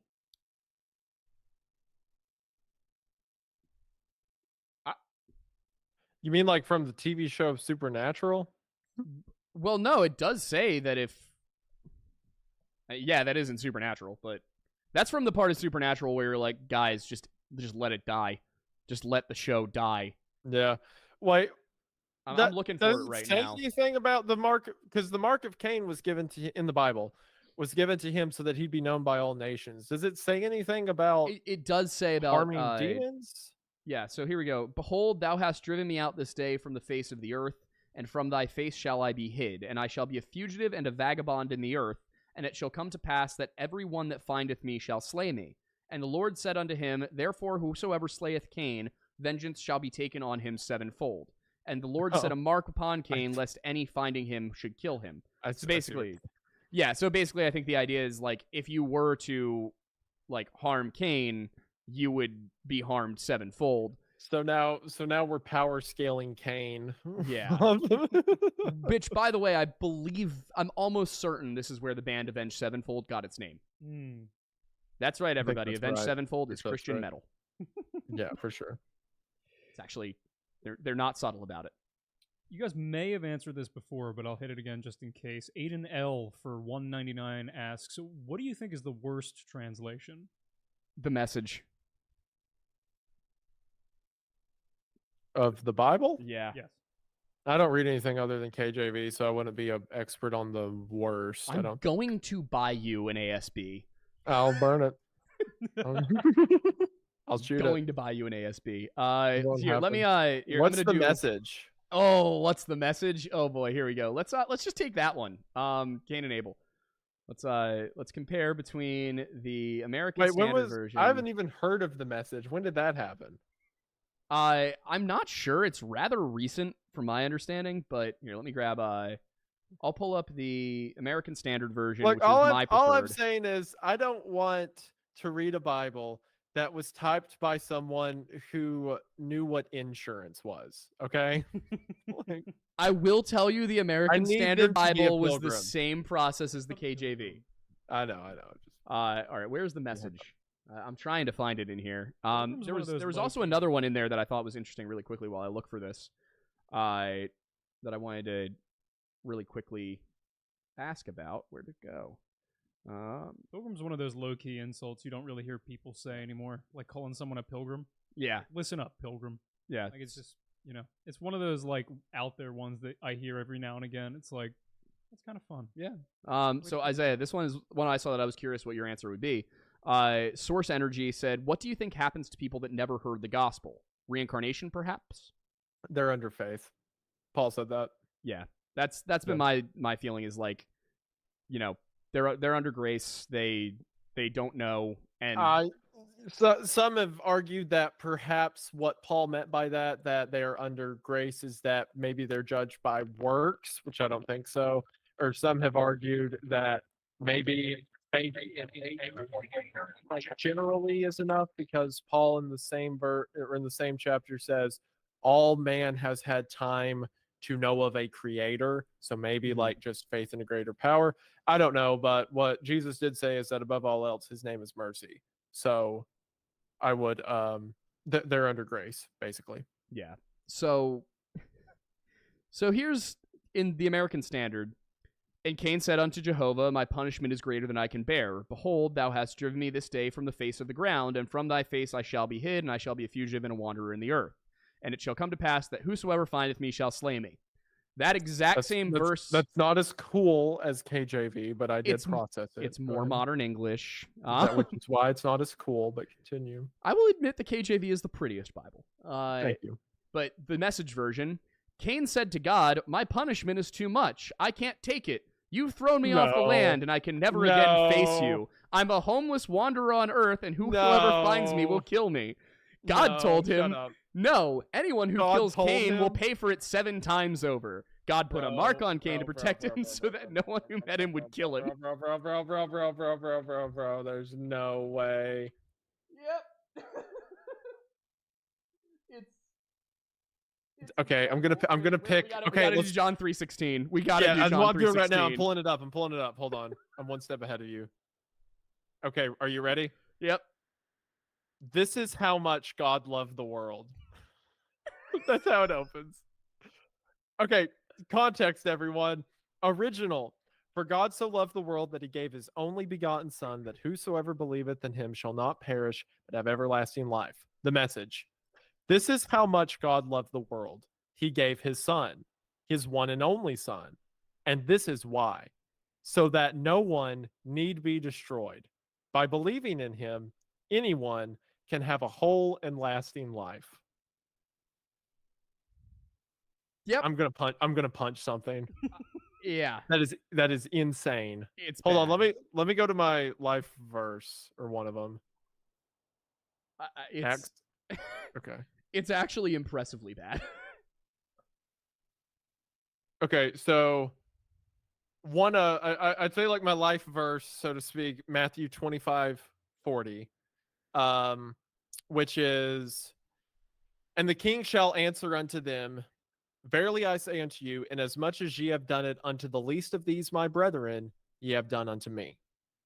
They say, then the king will say, I'm telling the truth. I'm telling the truth.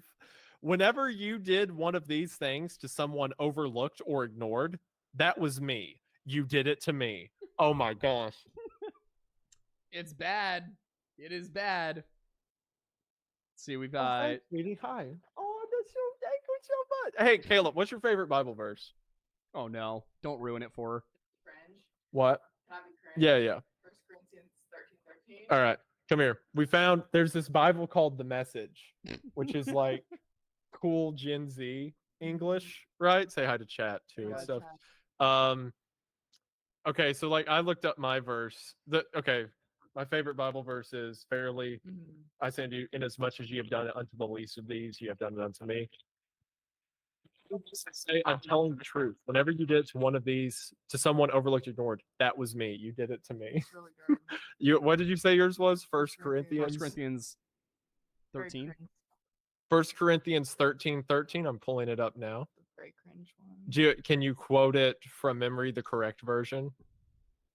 It's I can go grab it for you. Hold on, let me pull it up. Also, I have a correct Bible over here. 13:13. 1 Corinthians 13:13. And now abideth faith, hope, charity, these three, but the greatest of these is charity. Okay, so yeah. he just read that for everyone. Let's see what this version is. You want to read that out loud? 13. But for right now, until that completeness, we have 3 things to do to lead us toward that consummation. Trust steadily in God, hope unswervingly, love extravagantly, and the best of the 3 is love. Okay. It's just not even the same words at all. It's different. This says the greatest is charity. This one says the best of the 3 previously mentioned, as cited before, is love. Wait, why like this is a message? It's I mean, obviously the whole thing's adding stuff, but the way it's phrased in the original, it says abideth in faith, hope, charity. Yep. But here it says trust steadily in God, hope unswervingly, loving. That's not what it says. No. Does it actually say unswervingly? Unswervingly. It says unswervingly. Don't get swerved, man. I did want to find really quick before we move to the next one, just one last thing. If I can figure out where the hell it went. Dude. What do you have? The gourd verse. Oh, the gourd. Jonah. Someone said Jonah 4:10. I got it. It's 4:9. God. Shut up. Okay. Are you ready for this? Yep. Wait, let's click on it. All right. 4:9. Mm-hmm. Then God said to Jonah, what right do you have to get angry about the shade tree?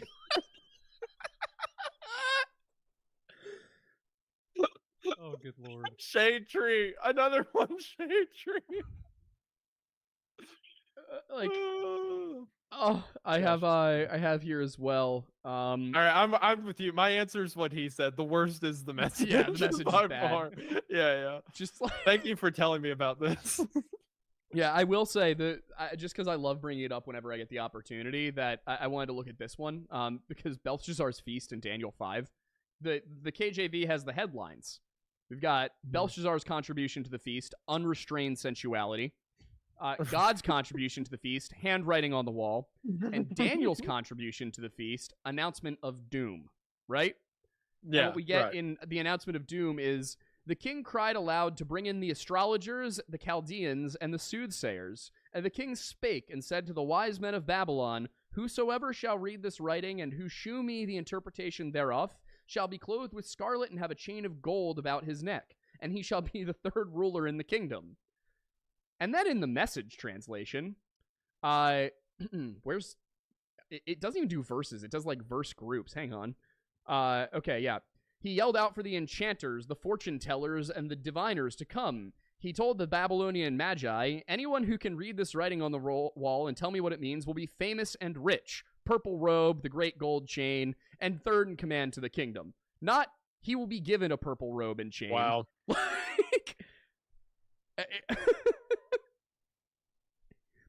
It's incredible, just dude. bad, man. But written by millennial? Dude, must have been. Bro. Psalm 23. Oh boy. Okay, can you go ahead and give me the first sentence of Psalm 23 so that people know? Let me grab it. Well, hold on. I meant quote. It's the Lord is my shepherd; I shall not want. Oh, okay. Right. Okay. God, my shepherd, I don't need a thing. There's no way. I swear, God, my shepherd, I don't need a thing. True to your word, you let. Okay, this is the verses that he maketh me to lie down in green pastures. He restoreth my soul. All that. True to your word, you let me catch my breath and send me in the right direction. No.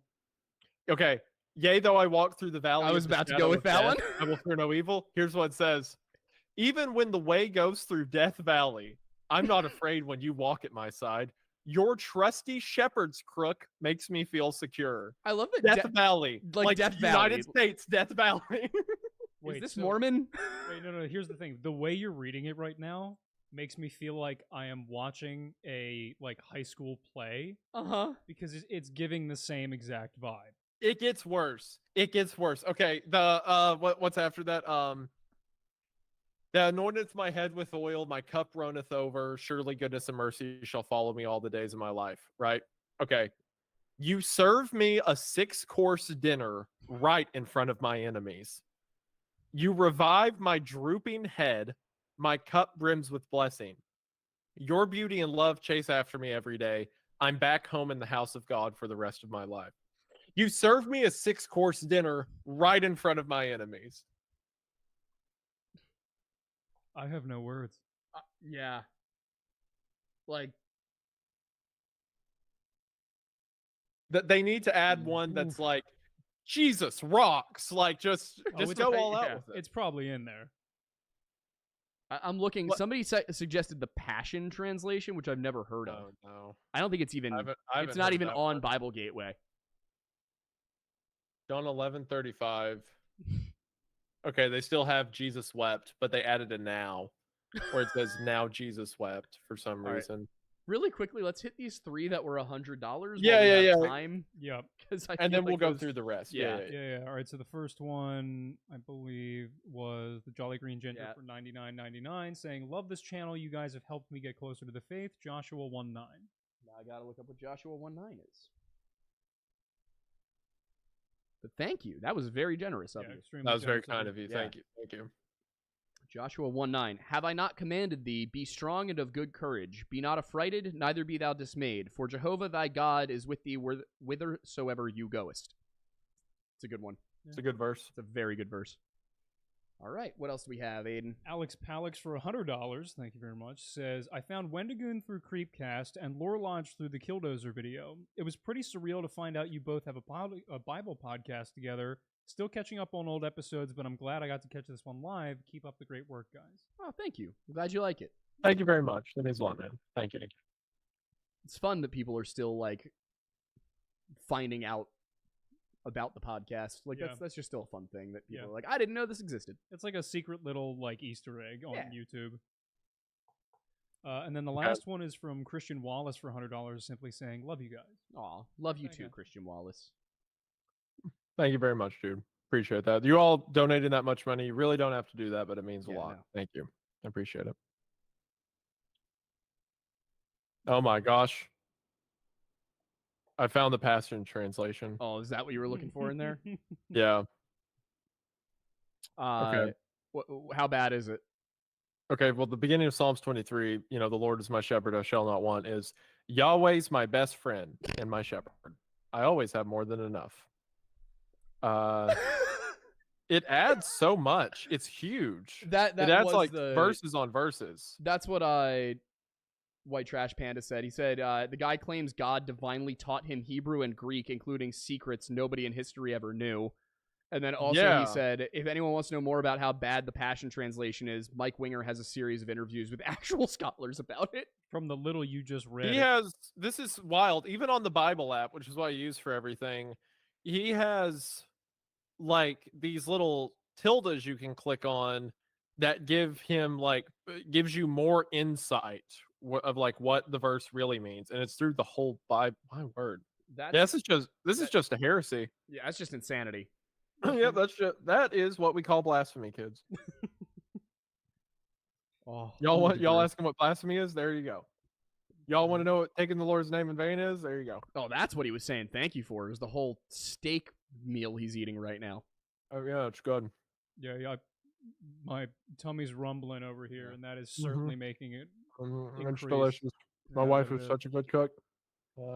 Ludlam Gambit for $9.99 said, "Would either of you want to do either a video or a podcast about the genealogy and lineages of the major figures in the Bible? Also, keep up the awesome work. Love both channels." Yeah, I mean, I think that could be an episode. I'd be down for that for sure. Yeah, it'll be a good one. Absolutely. I did see Tim J94 said, question for you two. Do you guys watch any Christian apologist channels?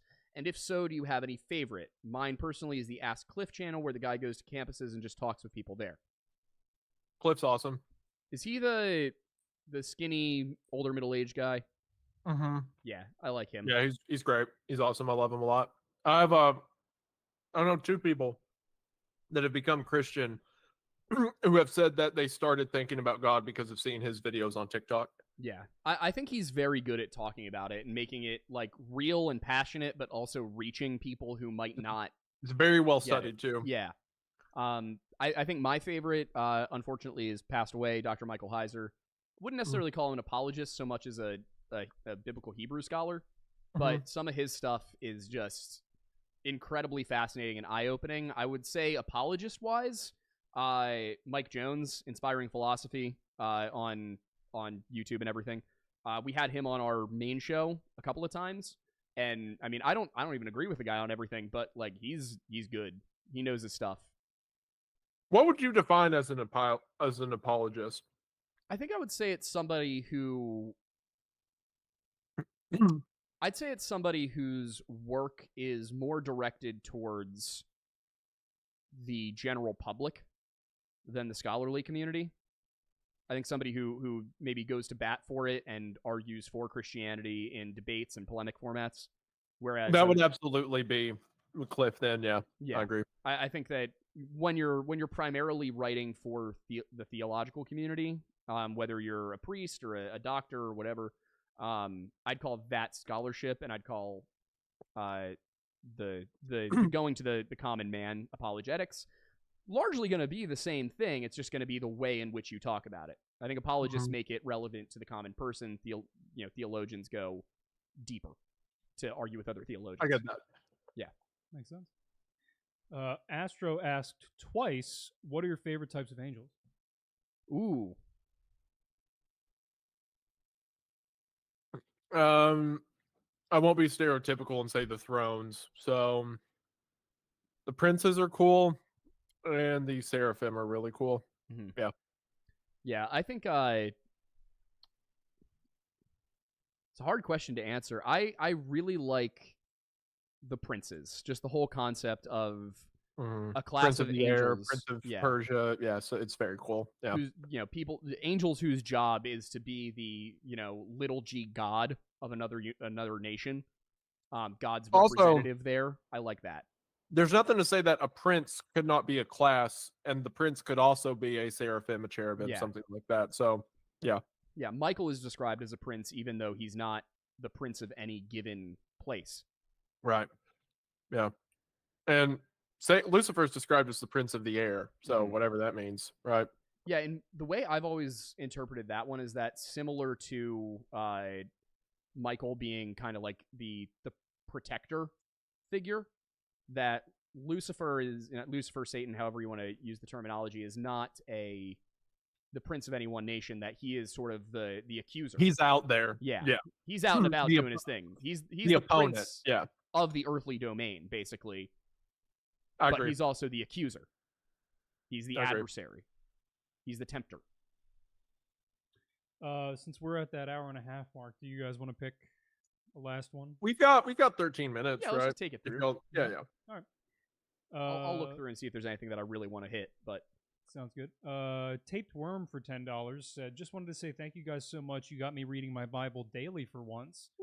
I don't understand Romans 9:22 about the pottery, though. It seems very unjust and not the God of mercy we pray to. Romans. Got to be careful about some of the violence in Romans, because it is Paul talking to Christians who are currently going through persecution. So a lot of times he'll get kind of prophetic and stuff like that, but that doesn't necessarily mean like violence is right.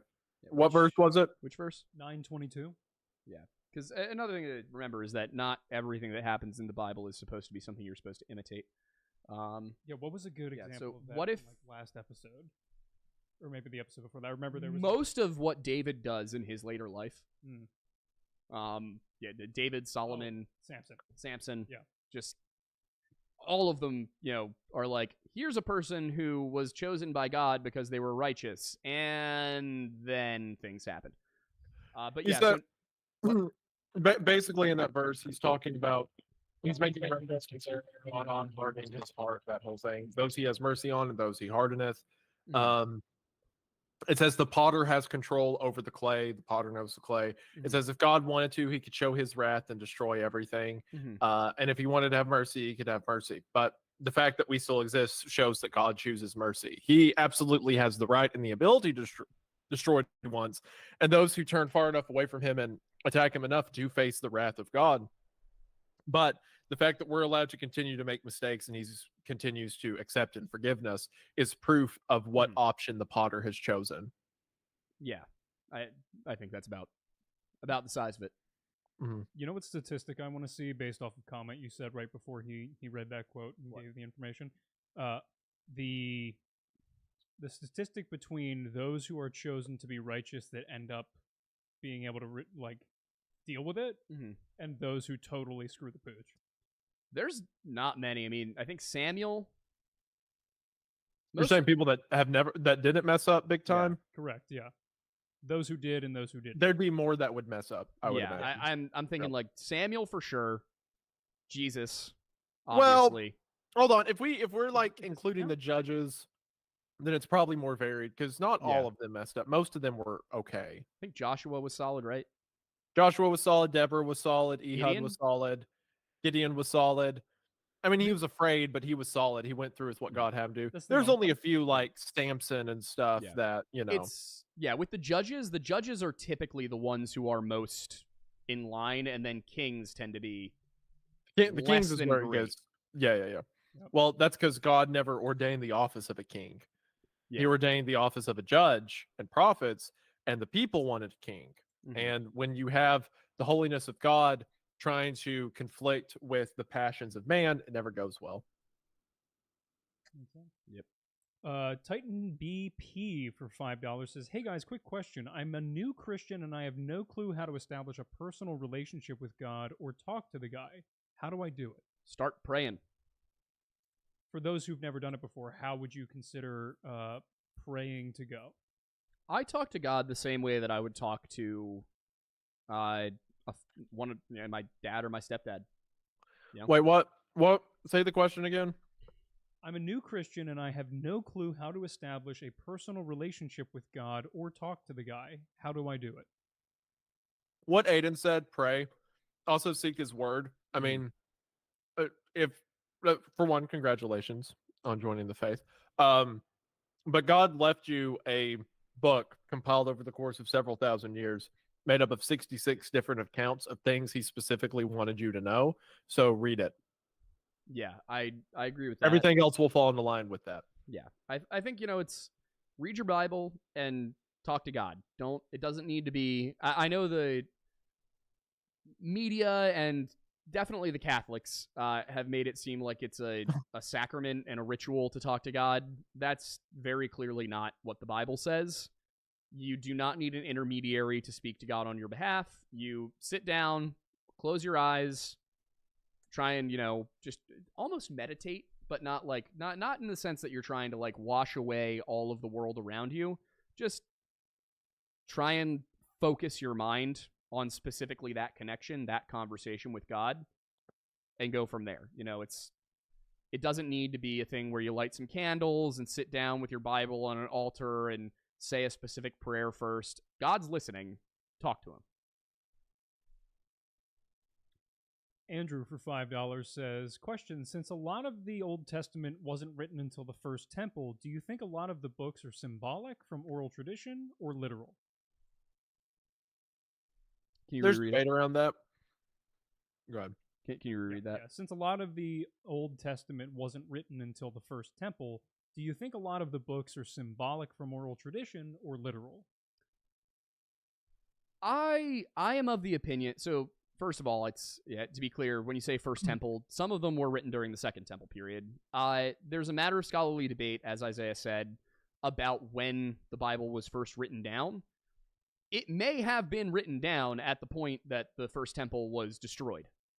The thing is, the Bible is very clear that fires were set. And so any physical copies of the Bible, if they were on papyrus or vellum or something like that, they were going to burn. If there were any stone tablets, they were likely destroyed during the sack of the city. I mean, they probably would have been, at that point, you had Hebrew, written Hebrew.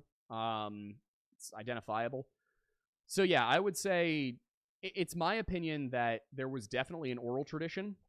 How close that was, how far back the written tradition goes is hard to say. At the very least, Genesis was definitely oral at first. It would have been passed down from, basically Adam onwards. Each patriarch would have been learning the story.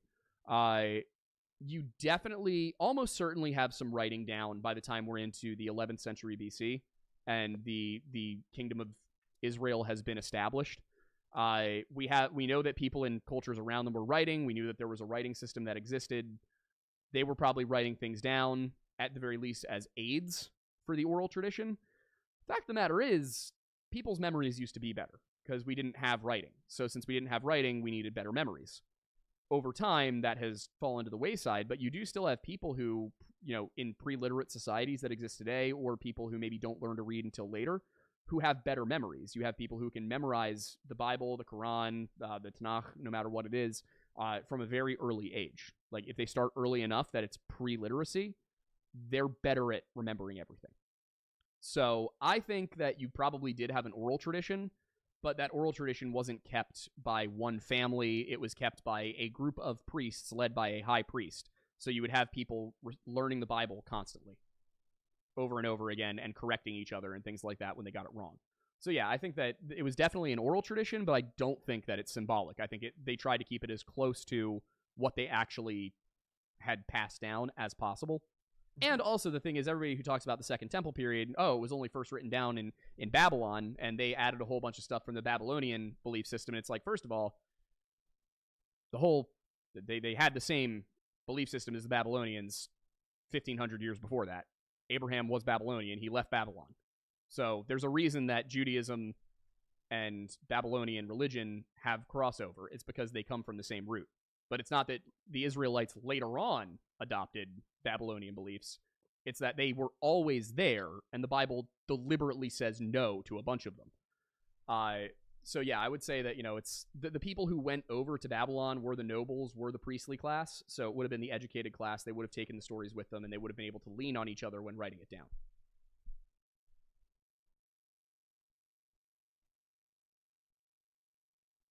Okay.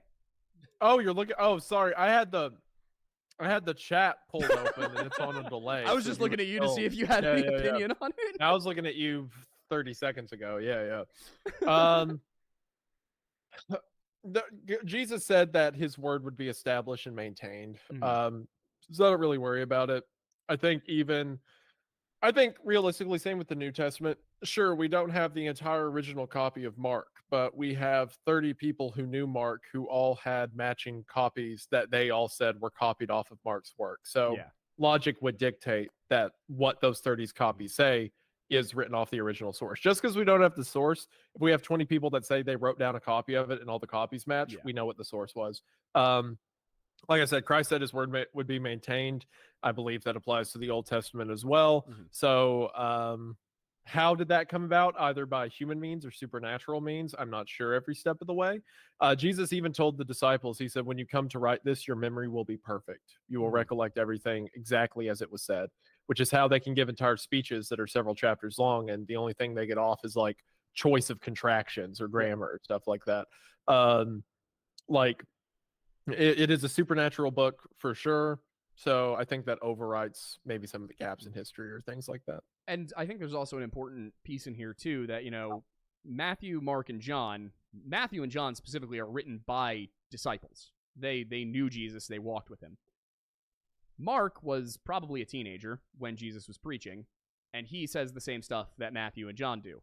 And then Luke didn't know Jesus and wasn't Jewish, and went around and interviewed people who knew Jesus and came up with his gospel. So Luke's is actually very supportive because Luke was not a disciple. Luke's is a secondary source because he went around and interviewed people, and would you look at that? It matches Matthew. So you have it on both the human and divine accounts that the Bible is an accurate work. Yeah. That's 8:58. Do either of you, both of you, want to choose your last question? Sure. I'm looking through right now. Might be harder for Isaiah to see him. I'm scrolling. I'll find something. Let's see. Maybe I won't find something. I can scroll through a few of these. Somebody did say excited to see Aiden deal with Wendigoon's pack of rabid guard wolves on Unsub. Pick up. It'll be wild. Yeah. Pick a second one for me. We did You have a pick one. great time down there, by the way. Those guys are awesome. Oh, did you go on Upsub? Yeah. Yeah. Hasn't come out yet. Sick! Yeah, we were down there a couple weeks ago. Congrats, dude. Congrats. They were awesome. They're good Brandon and I got along very well. They're good people. I figured you two would, yeah. You remind me of each other. Let's see. Trying to see. Yeah, I'm not seeing anything particularly. Yeah, out of the group that was down there, do you have any guess as to who I spent most of the time talking to? Out of the four? Yeah. Cody. Yep. You are 100% correct. Yep. You remind me of Cody. Van was eepy. Yeah. Yep. He's always EP. That's Is his he? constant state of being. Yep. Incredible. This one seems like it might be a little tongue-in-cheek. I don't know for sure, but I thought it was at least very interesting. So is the there's two here actually. Is the consumption of media that portrays violence and horizontal exercising considered sinful? If not, which verses say that it doesn't really matter? Horizontal exercising? I think that's getting to know someone. Yeah. I think he's asking about like watching movies that have sex and violence in them. Yeah. I thought he was trying to say exorcism in some unique way. No. Horizontal exorcism would be something else. Jesus said that the eyes are the windows to the soul, and everything that comes in must go out. Yeah. So act accordingly. Whatever you take into yourself, that's what's going to come out of it. That's what you fill yourself with. Obviously, given my stuff, I don't. Nope. I don't see violence as an inherent negative. Like I think that, you know, like the ability to be strong to fight and stuff is a virtue that can be good to have. Of course, it is a negative if used in wrong application. Obviously, same with sex, right? So I don't you think should not combine the two. It's not a great idea unless you're Yeah. both really excited about it. No, but Good Lord. no, like just consume with moderation what you think is best. If you feel like you shouldn't be watching something, you probably shouldn't. I would say it's probably best both for, you know, spiritual and psychological reasons to avoid horizontal exercise viewing. If you're watching a movie and it comes on, Yeah, if we're talking straight up viewing, I will wholly stay. Yeah. I would stay away from that. Just for your own, not even spiritual, Yeah. just for your own like mental. he said well-being, consumption yeah. of media.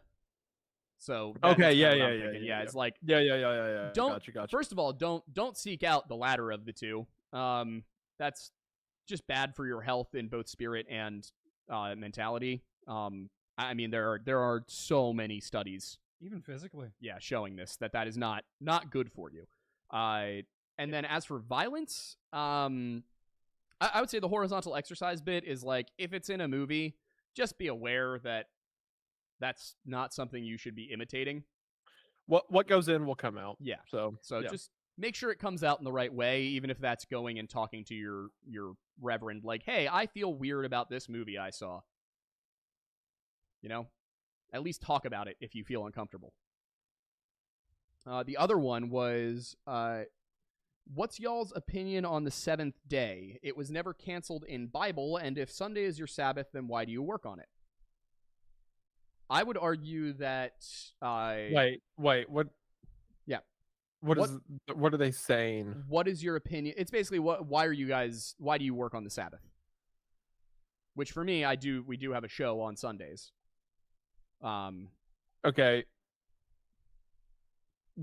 They're just saying seventh day is in Sabbath, or are they the talking Sabbath about day. the switch from Saturday to Sunday? They might be talking about.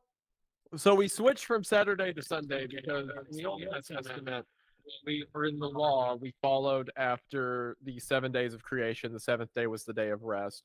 The reason we switched is because Jesus rose from the dead on the first day of the week. So instead of giving our last fruits to him, we give our first fruits of the week to him symbolically. That's why I went from Saturday to Sunday. I try not to work on Sundays, but I don't like working on Sundays. I like to take the day to go to church and sleep, ideally. But if I have to, it's okay. Jesus was in the temple one time on the Sabbath, and he healed a man who was lame his whole life. He said, "Rise up and walk," and the man rose and walked. And the Pharisees came to him and said, "Why dost thou heal on the Sabbath? Don't you know it's against the rules?" So Jesus performs a miracle, saves this guy from being crippled his whole life. And they're like, that's medical help is a profession, and you just worked on the Sabbath. You're not supposed to do that. And Jesus says, "If thy ox fall in the ditch, dost thou wait the next day to lift him out?" Which I love. Was it you that told us your dad used to say my ox is in a ditch? Yeah. That's something every adult man in my life has used. Like if they can't make it to church, they'll call and be like, "Sorry, my ox is in a ditch. Can't make it." Because there are rising principles. If something goes wrong, I'm not like, "Well, I shall wait 18 hours." No, I'm like, "Let me fix it. My ox is in a ditch." They're within reason. I don't aim to work on Sundays, but a lot of God understands if I have to effectively. Yeah, and that's kind of the way I view it too. Is first of all, the show we do on Sundays is me sitting down with one of my best friends and talking about something we find interesting. It's not really what I would call work. We would probably do the same thing even if the cameras weren't there. Yeah, we'd probably be having a drink doing the same thing. So, I mean, I don't perceive that to be work personally, but also I think that the whole idea is you're not supposed to go out and do your daily job. If you're a farmer, don't go farm on Sunday. If you are a blacksmith, don't go make a dagger on Sunday. But if somebody comes to you and says, "Hey man, I really need my scalpel sharpened so I can perform surgery," I don't see how that's... Oh, alas, it is the weekend. I must refrain from... Yeah. Yeah, it's... Like Isaiah said, if your ox is in a ditch, your ox is in a ditch. God doesn't want you to wait 18 hours. If Jesus could work on the Sabbath, I think it's okay. Exactly. Not saying I can do everything he can, but he said I can in that specific instance. So, yes. So I think that's I think that appears to be the last of the questions. For the most part, yeah. Yes. So to those we didn't get to, thank you so much. There was one person who asked about Charles Ryrie. He was not one of my professors, but my study Bible is a Ryrie KJV. So this is what I use for reading for pleasure, and also it's my main Bible. I'll really only pull out another Bible if I feel like something in here seems like it might be off. I'll usually check, if I'm really intensely studying, I'll usually check against something else, but for the most part, yeah. But yeah, I think that's just about everything for the questions. So for those who chatted, if we didn't get to your question or sorry, you have a burp and it's like ow, ouchie. Heartburn, yeah. Sorry if we didn't get to it, but yeah, like I said, we get so many on this show, so yeah, we try to keep it to a reasonable time frame and I think we have reasonably relevant. 2 episodes that are 4.5 hours long, because if we don't cut it off somewhere, it won't end. Yep. But I know that I have a video to finish. Aiden has a video from last week to finish editing. Yep. And Isaiah, I'm sure, would like to go spend time with his wife and his dogs. I would, but I also have a video to work Hell on. yeah. So yeah. Yeah. How's Benny doing, by the way? Is he growing? He a big boy yet? Yeah. He's long and wriggly all the I time. miss Benny. Benny's a good boy. Violent, yeah. When he wants to be. That'll go away in a couple of years. Yeah. I hope. I keep telling myself that about the husky. Yeah. Yeah, I accidentally adopted a husky. You didn't adopt a husky. Well, Amanda adopted a husky, and then she started living with me, and now I have a husky. Correct. So this is how it goes. I'm hoping the husky calms down at some point. I'm not optimistic. I wouldn't be. Yeah, but anyway, I think that's about it for the show. I think so. Yeah. Everybody knows where to find Isaiah. Unless they somehow don't, in which case he's Wendigoon. I mean, no, if they don't, just that's funny. Leave it. It's kind of like that random guy when we were shooting the Axeman video, turning to you and be like, "Are you from the Lore Lodge?" Turning to Isaiah and being like, "Can you take a picture?" Oh yeah, the one time a dude didn't know you but did know me. Yeah, that'll be I like that guy. I hope he's doing well. That'll be the first and last time that happens. You know that in the time since then, he's seen a Wendigoon video and he's like, "You've got to be kidding me." I love that. I had some girl come up to me last week and be like, aren't you that guy from Creepcast? Like, I'm like, well, I guess, yeah. I love that. Yeah. But all right. Yeah. Thank you everybody so much for watching and supporting the show. I'm so glad that we can continue to do this. I can assure you that every cent of your super chats is being put back into the work at this point. Because that is just, we are spending all of our money getting this podcast network going. But yeah. Thank you all for watching, and we will see you sometime in the future.